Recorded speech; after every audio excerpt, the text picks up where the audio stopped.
Good day, grade 12s. My name is Carden Madzokere, and I'm the author and publisher of the Distinction Bound Student Textbooks. And welcome to Possible Essay number 5 for paper 1. After this, there's one more to go.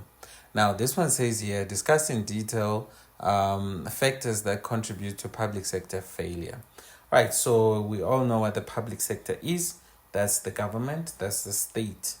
Now, here in South Africa, what we can say is that that public sector consists of four main things. That's the national government or central government, there's provincial government, there's local government, and there's state-owned entities. Okay, I think many other countries would have the same structure. Now, with that, we then know that there is a necessity for us to have the government. So we can also explore some reasons why we need to have the government. For example, to make provision of public goods and services, to deal with market failure, to discourage demerit goods, and so on, to manage the economy, because we need to have a fiscal policy. We need to have a monetary policy. Yes, as suggested by John Maynard Keynes. Now, with that said, we have factors that contribute to public sector failure. And also we have, let me leave that because, it used to be an essay, problems of public sector provisioning. But there's a link though with what I'm going to talk about, which is factors or things that contribute to our public sector or our government to fail. Okay, so the first one is management failure. Basically, simply put, the state-owned entities are not directly accountable to taxpayers. So that presents us with a huge problem. So since they are not directly accountable to us, and they are accountable to Parliament, in most cases, it's going to lead to failure because, if they were accountable to us, we can clearly see, because we're the ones on the ground, we can see that no, this road was not made properly, but then they could just act like they did a good job, someone signs it off, and they go and report to Parliament, and then done. So there's a problem with regards to that. So management failure really would cause the public sector to failure. The next one is lack of motivation. Now, people work for the state, people work for government. You can even think about public schools, you can think about public hospitals. There is a lack of motivation, and usually it's because there is a lack of incentives. Private companies would give incentives like for good performance because in most cases they are in competition. Now, they're different from state-owned entities that can also, or not just state-owned entities, also even government departments, schools, hospitals, and so on.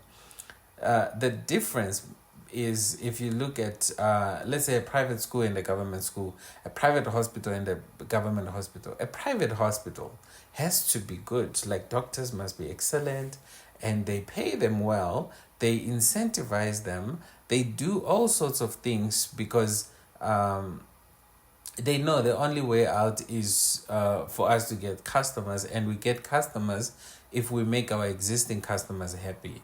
Now, with regards to government, in most cases, their customers are probably there because they have no other choice. Because you go to a public hospital because maybe you cannot afford to go to a private hospital. So they are aware of that. So they just don't care. So in most cases, there is no need to even incentivize. Well, probably we can say government doesn't see the need to give incentives to workers that work for the state. So basically, that can contribute to the reason why they behave the way they behave. We also have bureaucracy, and bureaucracy is a huge problem and is a huge contributor to the failure of a public sector. So a bureaucracy is a body of non-elected government officials. So basically, people who work for the government, but they were not elected. So a good example can be someone who works at a school, someone who works at let me just specify, at a public school. So it could be the principal of the school, it could be the deputy principal, whatever. So they are given a set of rules, and they can then be too rigid with regards to those rules. And so we then call them bureaucrats. Right, so they have clear hierarchy and authority, rigid division of labor, like you cannot really change that, written and inflexible rules, regulations, and procedures, a lot of nonsense.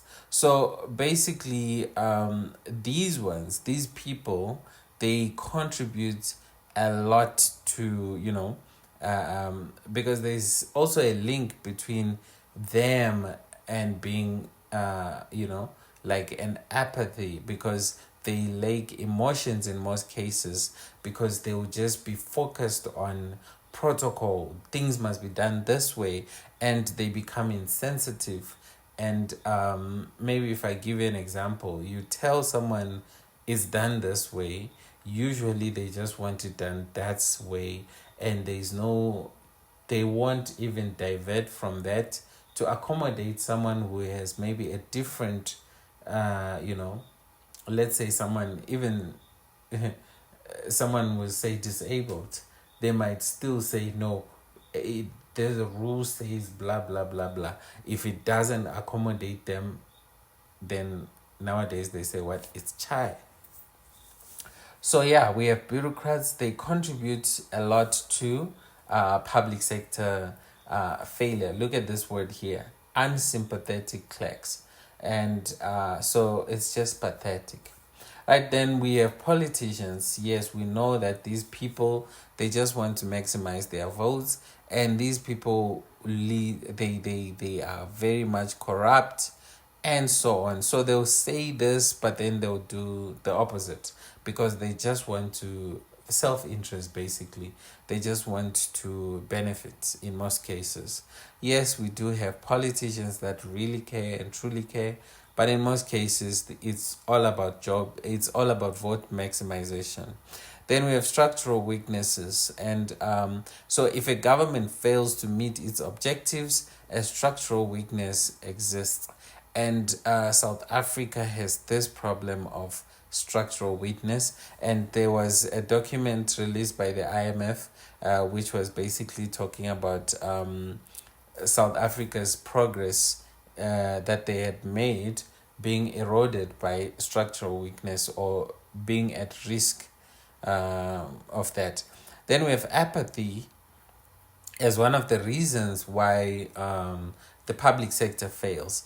Well, someone who has apathy, we would say they lack feelings, they lack emotion, they lack interest and concern.